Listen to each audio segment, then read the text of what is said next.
Hello, everyone. This is Ed Breniger, and welcome to the Eddy Network podcast.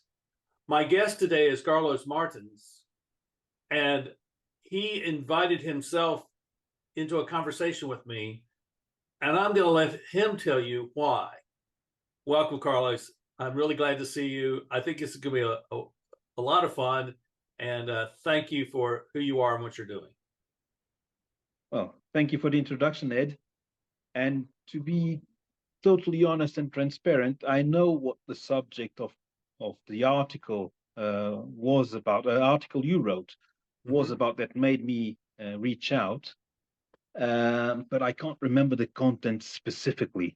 Anyway, the point that was of interest to me was decentralization versus centralization as a spectrum. You know, we're all alongside that spectrum somewhere.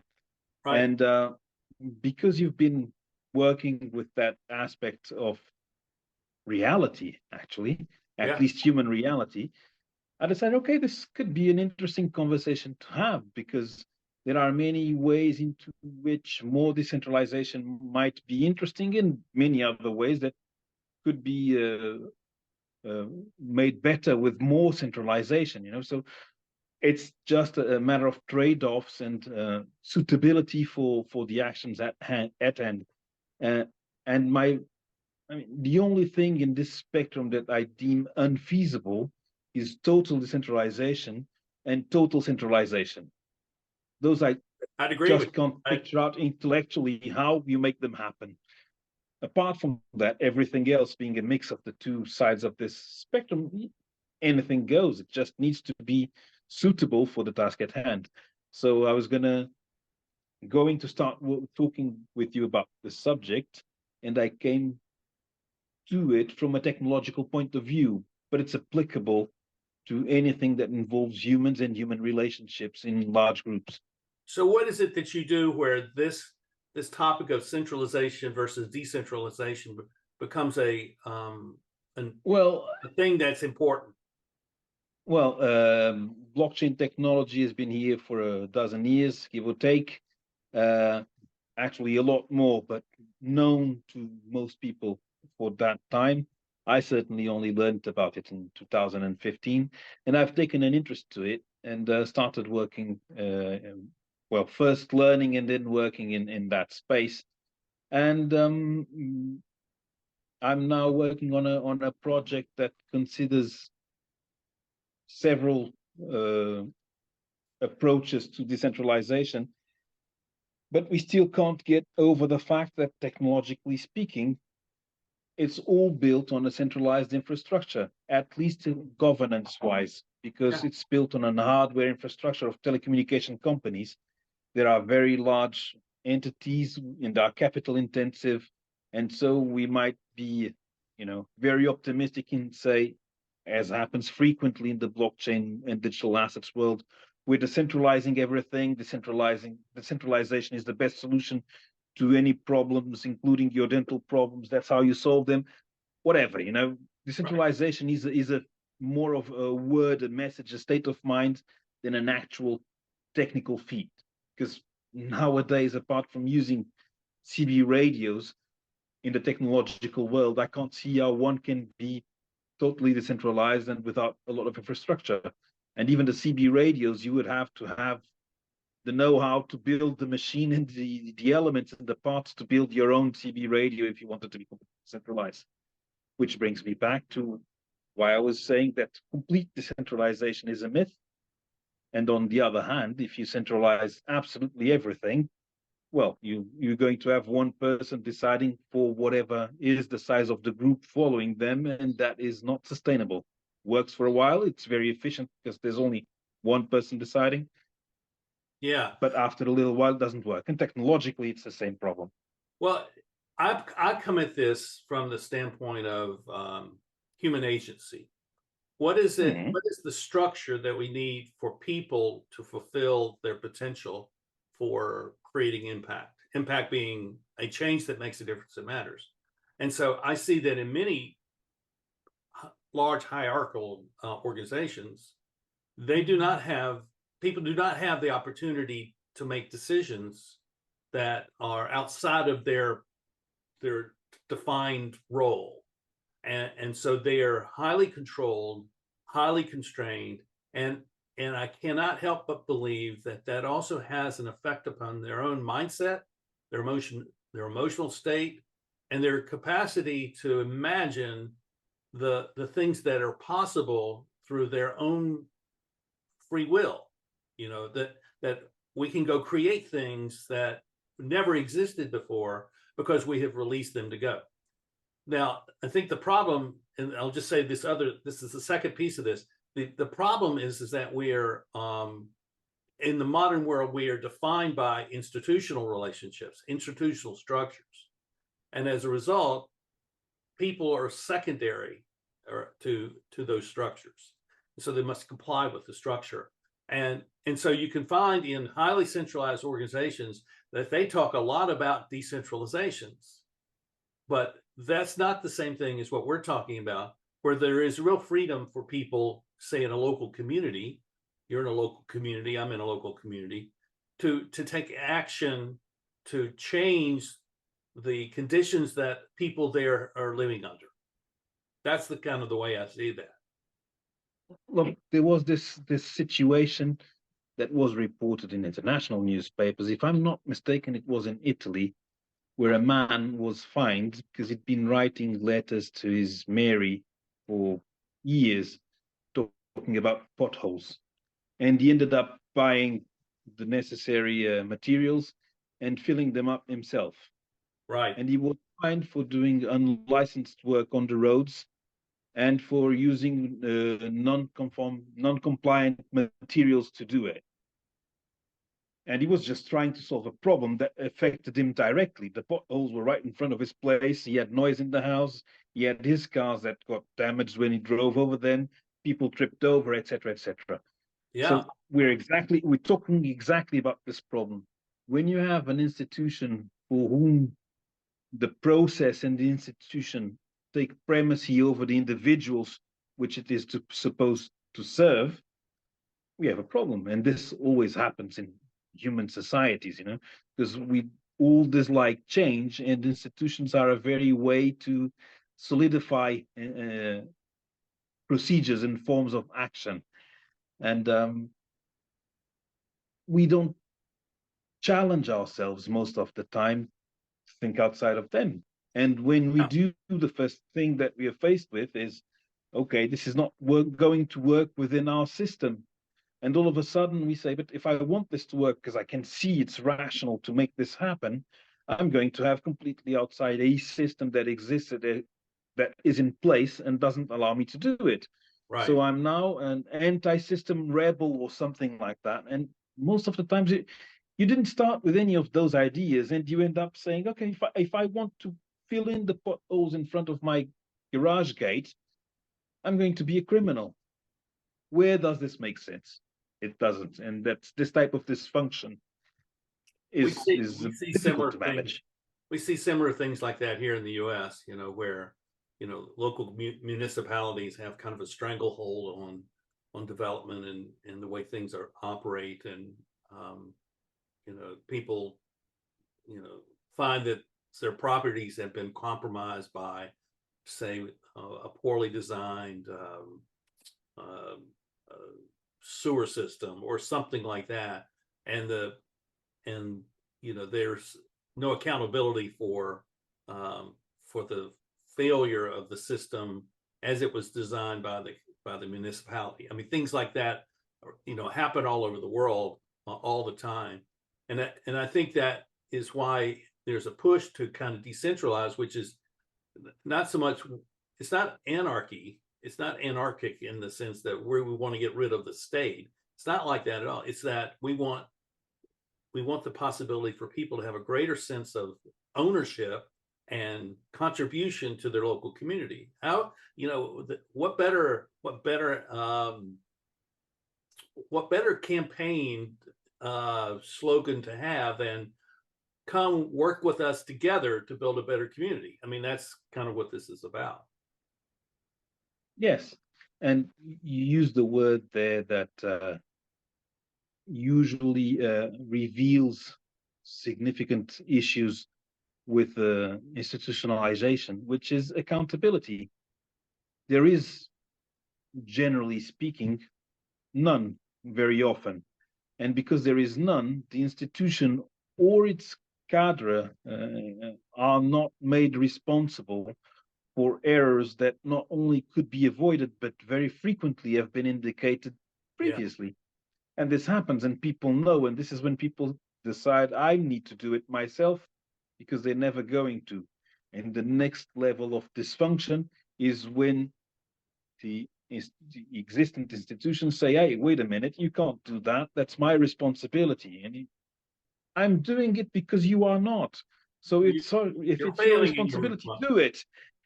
Do it. So this is always, it's all the same thing.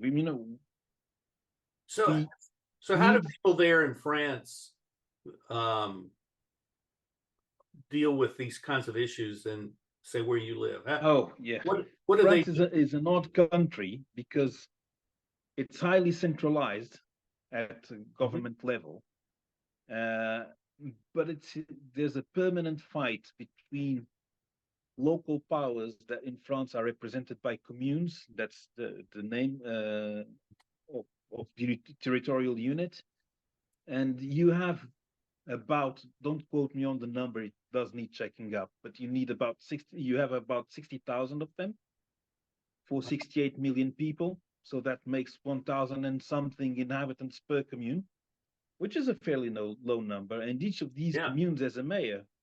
And at a local level, and for very long, mayors had powers that surpassed those of the president of the republic when applying those to the country.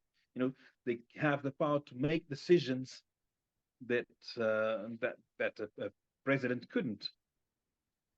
So you would say this is quite decentralized. Obviously, the problem here is that where does the money to do things come? And because all this money is now going through central services and being redistributed to the communes at present, this is how it's been evolving. Obviously, the state is delegating more and more responsibilities and attributing less and less budget for those responsibilities uh, that the communes have to assume. So there's a permanent tension between those two ways of seeing the world here, and it reflects even in the structure of the parliament, of the legislative organs in France that are bicameral, like the US, where you have members of parliament that are elected uh, by party and by large areas directly elected by the population. And then you have a second chamber, which is the Senate. And in the Senate, they are elected by the mayors of the villages. So you have an indirect election there. It's not like the American system, because it's population related. So the number of people in an area defines how many senators you're going to have, and so on and so forth. But these senators are supposed to be in direct contact with the areas from where they issued, and they are supposed to defend first and foremost the interests of those areas, as opposed to the members of parliament that are supposed to defend national interests. And between the two of them, these two organs have to find a way to approve the same legislation to make the country move forward.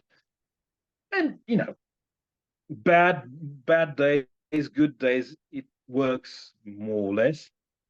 As any political system is full of frailties, most of them are human, and some of them could be avoided by designing a different type of system.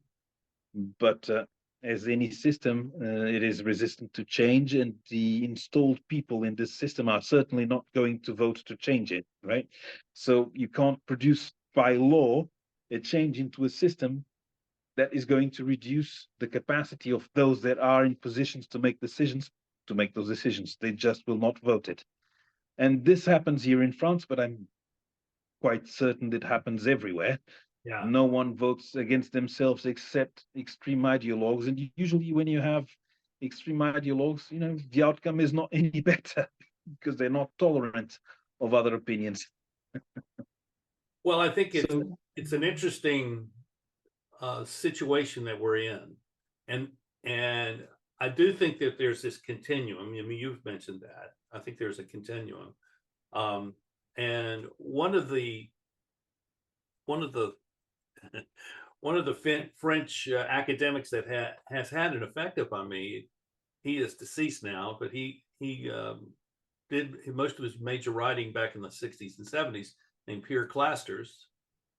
And he had this idea from, he's an anthropologist, and he had studied the tribal groups in the Amazon, in the rainforest in South America. And these tribes had an interesting organizational structure. They would elect a chief, but the chief had no power. The chief's role was to watch after the tribe. And part of that was to tell the story of the tribe, to remind the tribe of who they were, to talk about the values of the tribe, and to go find ways to financially support the tribe, but he had no power. He didn't have a decision-making role. Everybody was on the same level. And Clasters in that describing that talks about that as a society against the state. It's not a society without a state, it's a society against the state, that they've chosen not to have this centralized body, but rather it's centralized in the network of the relationships of the tribe. And he, he was criticized roundly for what he saw, because so much of what the world was oriented towards was the state being kind of the supporter of all the things that go on in the world. And he's basically saying, no, it's, the state exists as a power against the people. And so it's an interesting set of ideas that he offers. And I think it's a balance. I don't think you can go to what these tribes did, but I think there's a balance there that we need to achieve. Yeah, as I was mentioning in the governance kind of spectrum, yeah, when you have very large groups, that kind of arrangement cannot work. Right. Because dissent will be rife. You can't, and you have no resolution mechanisms for that, because in larger groups, you're going to have more factions quicker and so on and so forth. People don't know each other. And that's what we have now. At least we have that here in the US. We're very factionalized, very tribal, and we're not very progressive in that way now. Yeah, and the interesting bit is that people choose to adhere to one of the tribes instead of the other, and don't consider any other path. There are two that are presented to them right now, and anything in between that mixes parts of one and parts of the other is automatically invalid, because if you assume a little bit of the other side's rhetoric or ideas, you are not on our side, because we negate those, we repel those, so we repel you too. And all of a sudden, you either with a large bloc that defends something that you find unacceptable, or you are with another bloc that defends stuff that you find acceptable, but in the middle are things with which you don't agree, and you can't say, because it's so fractioned, that it doesn't work. That's something that there's no solutions for that. Humanity hasn't found a solution for that kind of thing. But there are there are some countries in Europe that have been governed for a bit by multiple parties, where they are forced to make coalitions. And they have to find a meaning, a way to understand each other, and then to implement something that all of them can get behind with, right, and put forth to the population. And just the fact that they have to compromise, they cannot do just their own thing. The fact of having to compromise, in my eyes, opens your mind. You know that you're not going to go forward with your idea, because within your own governing majority, you have people that oppose it as it is. So you're going to have to compromise and choose bits that are from other players and so on and so forth. And there are going to be some aspects of what one group is advancing that are completely intolerable to another one within the same governing majority. And when you compromise there, at least when your opponents come to you and say, look, we can't get behind this, there's this problem, this problem, this problem, you look at their reclamations with a different mindset, because on your own side, you already had to do this. Yeah. So, you know, having just two parties, wherever in the world it is, provokes this opposition, this tribalism, and this well in architecture. it does, but I think it's a tactical thing. It's not necessary. That's necessarily a problematic thing, but it is certainly used as a tactical way of leveraging power and that sort of thing. So I have this question. I want to hear about the work that you do there in France. I know you're living and working in a rural community, in a rural area, and I want to hear about what you do and how you are supporting the people that live there and in the work that you do. Okay, in the work that I do, I'm a simple business consultant and do business development and business consultant. But this area here is a wine producing area. So we have a lot of what they call themselves is vignerons. They produce their own wine, and they sell it. And you're talking about small properties very often. For instance, in this village where I live nowadays, there's a dozen of them, and each one of them has around 10 hectares of vines. So they produce a few thousands of bottles of wine per year. All of them are small. None of them have power to influence not even the local markets. And not only that, but they tend to not get along with each other because these are small communities. Land has been in the families for generations and generations. You have old histories that don't go away as quickly as they should. And there's a general distrust of the other guy, because I have such a hard time selling my products, my wine, that if I cooperate with the others, I'm going to sell even less because they're going to sell more. So there's a sort of a winners and losers mentality. There's no, although this is a land that has a lot of cooperatives, which are supposed to reinforce everybody's situation, at an individual level of producers, it doesn't exist. And the cooperatives themselves actually became just another play with whom these individuals have to fight for market presence. And because you are in a country where wine drinking is a cultural phenomenon, you've had it forever, and all Southern Europe are wine. All Southern Europe countries are wine consumers. I'm Portuguese. I'm living in France, but Portugal consumes wine the same way the French do. So do the Spanish. So do the Italians. Most likely, so do the Greeks. I wouldn't know. But people consume wine, and they're going to consume the wine that they have in their area, and they're not going to buy wine from a lot further afield. And when you have these small producers, if they don't manage to sell their wine in the zone of influence that they've attributed themselves, they don't know how to go elsewhere to sell it. And this is the bit that I'm trying to overcome with some of them. And another bit is, guys, you already have the cooperatives that you are now seeing as competitors.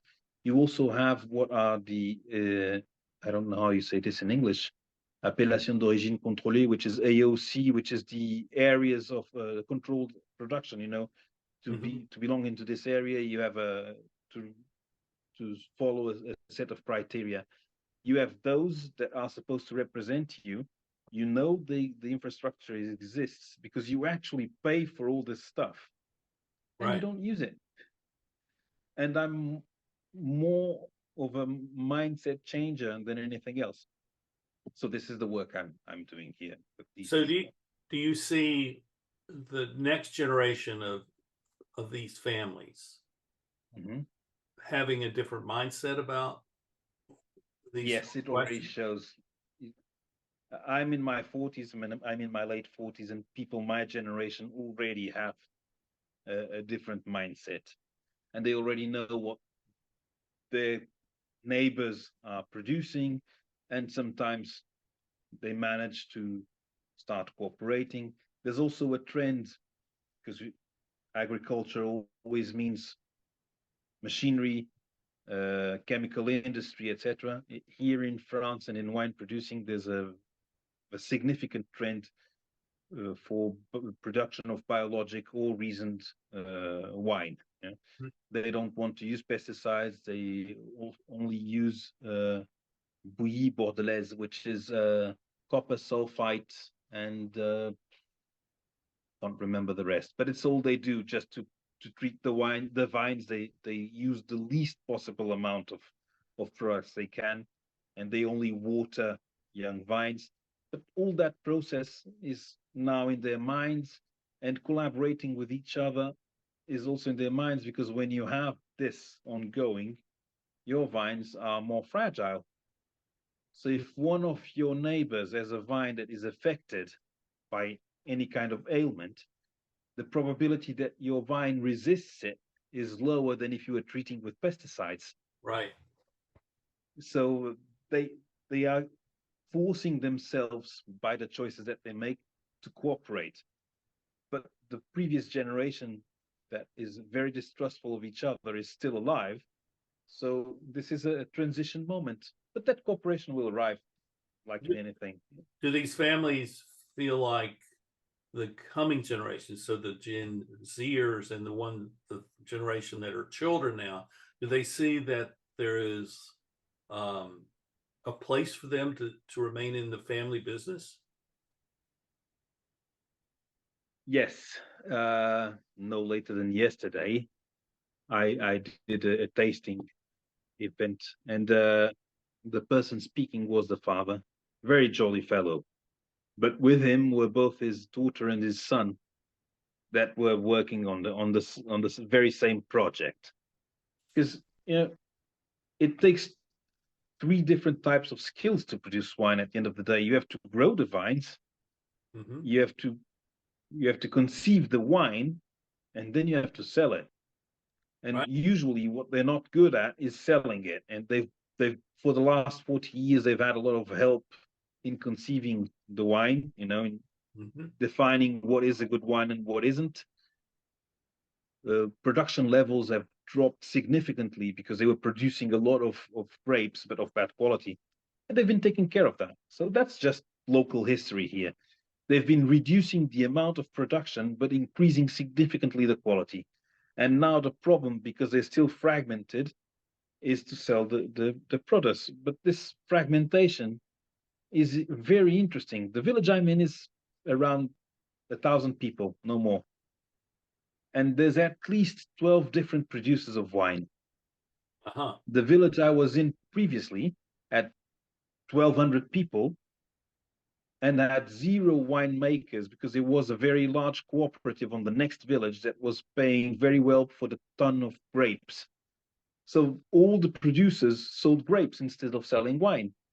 So they actually only did the agricultural part of the job, which is less rewarding financially, although less risky too, because you don't have stocks and just Right. producing. It's an agricultural production, but it's also less prestigious and also encloses you in the space where you are. If you are only producing grapes, you're not going anywhere. You're staying there and producing grapes. If you're producing wine, then you're going to have to sell it, and you're going to have to go left, right, and center and meet other people that are also doing the same thing as you and collaborate. And so, once again, we're seeing here centralization on the side of cooperatives. The side of by the cooperants themselves.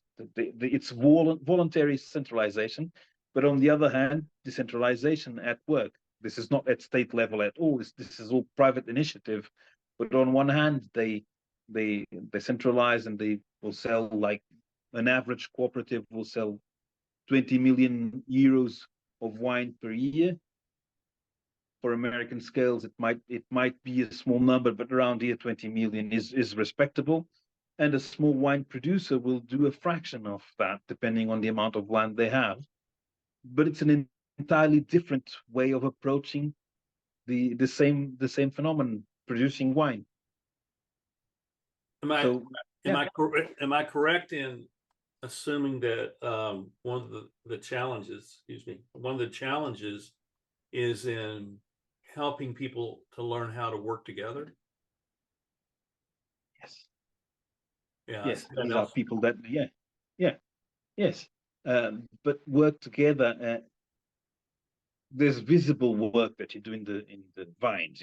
When it's agricultural work, they can see it, and this cooperative work that goes on, reputation of an area that works for how can you sell your wine in the future that doesn't have an immediate reward, is more difficult to develop and to explain people. They know it. France was one of the first countries in the world to develop this AOC concept, and these specific areas of production. The original one was in Portugal in the 18th century, but France very quickly adopted the same thing.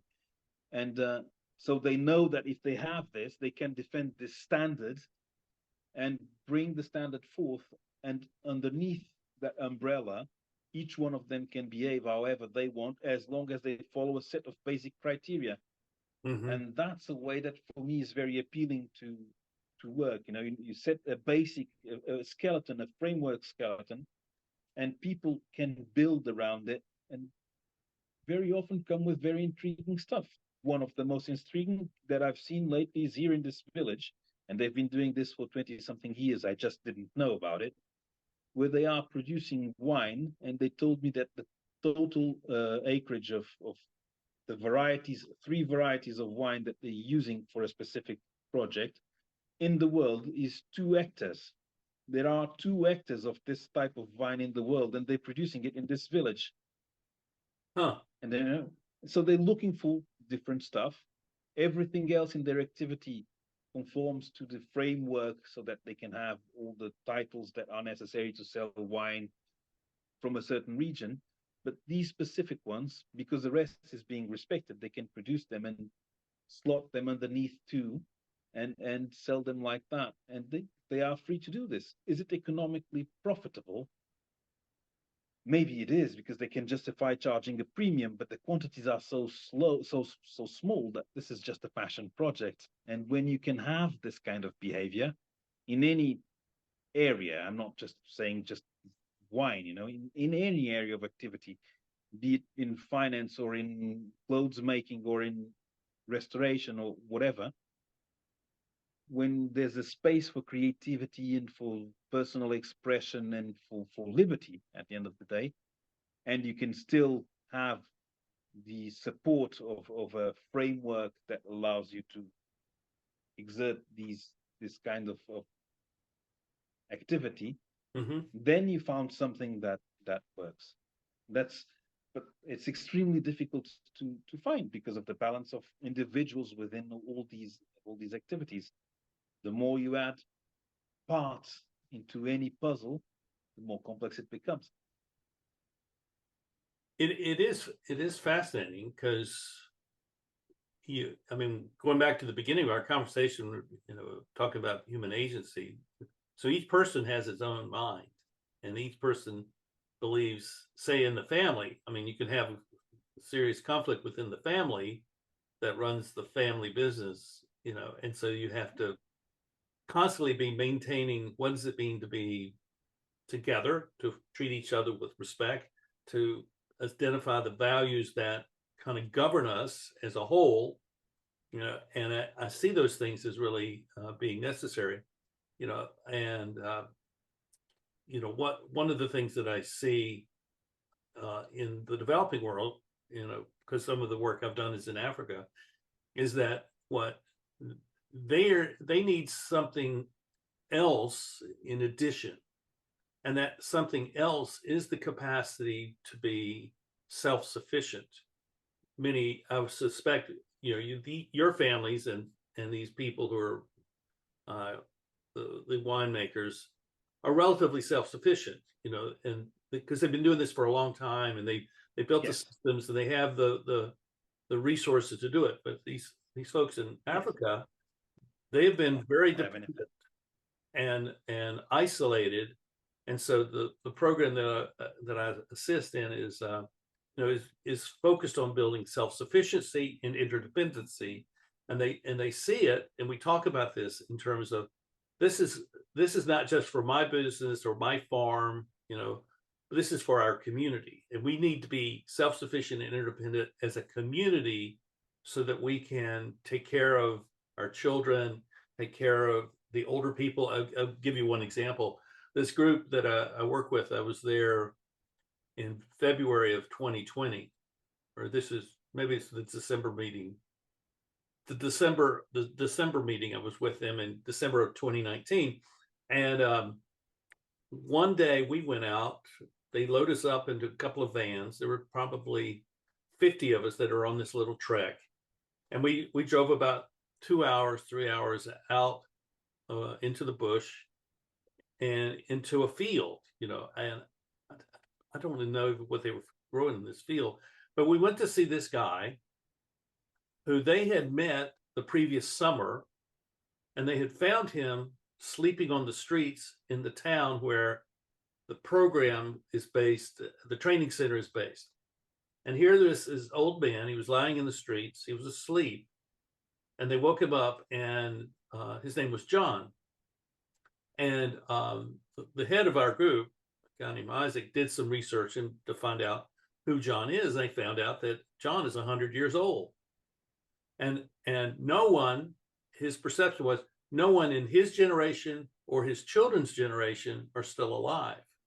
So he is totally separate from any of the family that would be there to take care of him. And so Isaac did the legwork and found out that John actually owned a hut, and this is where we went, and they had taken John over there to this hut.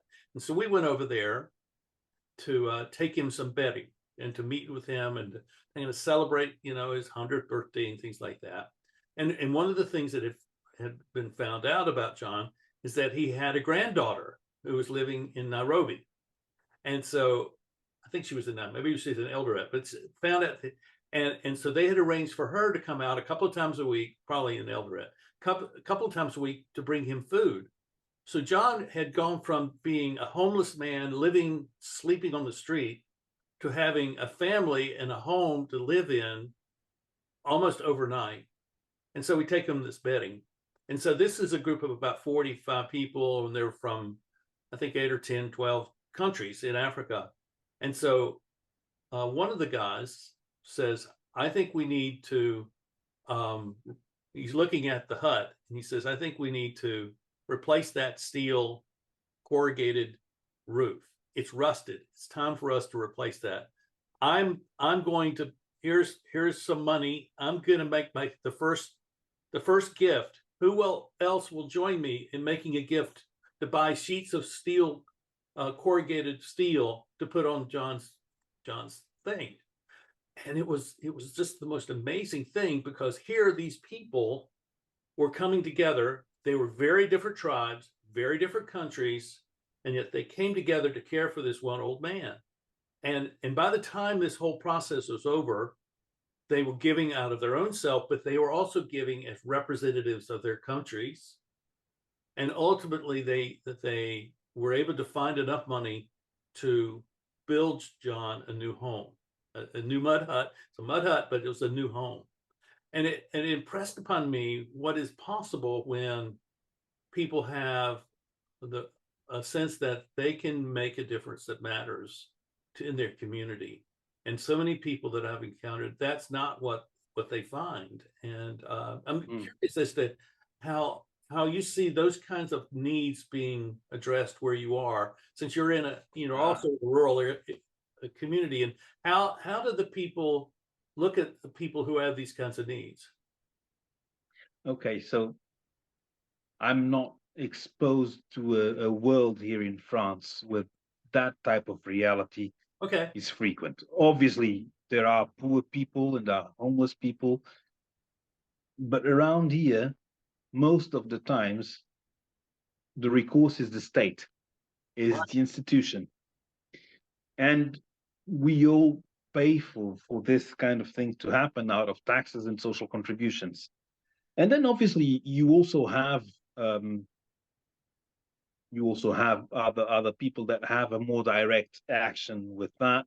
Back in the 50s, you had this priest that came out with architectural processes to build metal houses that would be resilient. I can't remember his name. He's very well known in the architectural world. I mean, just by saying this, if you were in the architectural world, you'd be able to identify this man. Prefabricated metal houses, led by the leader of the Emmaus community, if I'm not mistaken. So you have communities that are built around this notion of helping people in France and outside of France. But France is a wealthy country, so the problems that exist tend to be maybe less at the level of basic needs, although of course they also exist around here, and more around other types of problems like social relations, violence, family violence, abuse, elder care, that that kind of phenomenon. And interestingly enough, it has never been something that I've looked at personally, because there's a lot of things to do and each one focuses on different stuffs, and Yeah. maybe I'm a bit frail on that. It's something that I don't want to look at. I know exists, I acknowledge its existence. Obviously any society would be better with that eliminated, but that's not something I look at. But my daughter does. My daughter is just 18 and she's always looking for that kind of situation. Around here, the manifestation of that drive to help other people is not on helping poor people in the village. In this particular village, I'm not even aware that there are people in those situations. Is in safeguarding medieval patrimony, all vestiges, walls, etc., Yeah. infrastructure that is scattered around the landscape that had a use and was abandoned. And a large part of it has been here since the Roman times, Roman occupation times, so 2,500 years old. And my direct implication with this kind of thing is just with a bunch of people, we spent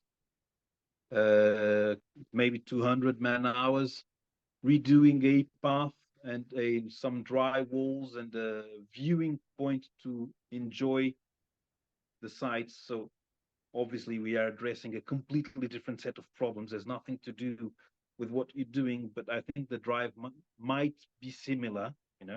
People just offering their time, doing labor, doing physical work for something that brings them nothing but enjoyment of the Right. space that is there. And we already have more projects of that kind going on, and everybody's doing this just to preserve local Well, it wealth, strengthens historical wealth. the community. It strengthens Yes, the community, and I think that's really an essential. and another parallel is Yeah. that in the bunch of people doing this, there are two locals, and all the others are from other parts of France living here, but from other parts of France. In that And I it, don't know how you can reason about this kind of thing, because why are not the locals doing it? Maybe they're so used to this being there all the time that they just don't register it. When you come from outside, you say, hey, look, this is worth something, maybe we should preserve it. Obviously, once again, with all due proportions, it has nothing to do with helping someone to survive on a daily basis, but it's a people cooperating to develop some work that is beneficial for a community, even if in an untangible manner. So Yeah. but yeah, unfortunately I can't contribute more to the conversation than that. Well, no, you have. I Apart mean, from it's, you see, I think that's the difference between developing countries and Western countries, because we have created these institutions to serve those needs, and part of that purpose is to put some kind of distance between the individual and those needs, so that they, and the unpleasantness, yes. yeah, and the unpleasantness. But what I've learned, and and this is something I've been much more engaged with over the course of my life. So that's been I mean, when I began my career, I was a minister and I was doing community ministry. So I was working with poor families and street people and alcoholics and drug addicts and the like. So I'm been much more aware of that. But what I find is that when you can enable those people to take care of themselves, or to take care of their neighbors, their friends, then you begin to have an ethos in the community which says that there's nothing that we cannot solve. We can do anything, Yes, if what has happened, and through this thing. I mean, that was kind of the message of the story about John, is that, here are all these people. I mean, these are not wealthy people. I mean, these are not the elite. These are, people who are living in, they have jobs. I mean, this is their job, but they don't have a lot of available income to go throw around to build other people's houses. But they were motivated to do something together. I think that's the thing that I saw here. They were motivated to do something together that made a difference. And that, to me, is one of the things that happens with decentralizing, is that people begin to say, what is it that we can do? So my framework for this, I call the two global forces. There's a global force of centralized institutions of governance and finance. We all know what that is. But then there is a global force of decentralized networks of relationships. And I think that what I'm curious about, I mean, and kind of coming to the end of the time, but I'm really curious about how those networks function. And I think you've been talking about that, how in some cases they function, in other cases there's a barrier that keeps, say, these family businesses from actually working together. So that, the challenge is, well, how can we bring them together so they will work together for the betterment of the whole community, rather than simply for the betterment of their own business? exactly. And there's, along our conversation, there's been an idea in the back of my mind that I wanted to express. Yeah. When you're talking about decentralized forms of organization, and sometimes not even formalized forms of organization, Mm-hmm. you reach a point when some people crave the influence. And whenever there's a position, whichever position we might be talking about, and this is quite abstract, but when there's a position where there's a capacity to influence or decide on someone else's behalf what the path is to do, people with this mindset that just want to control what's going on around them go for those positions, and the others that don't have it don't go.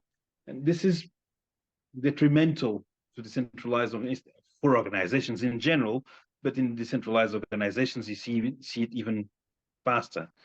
And the building of safeguards for this should be an important field of study for anyone developing network organizations.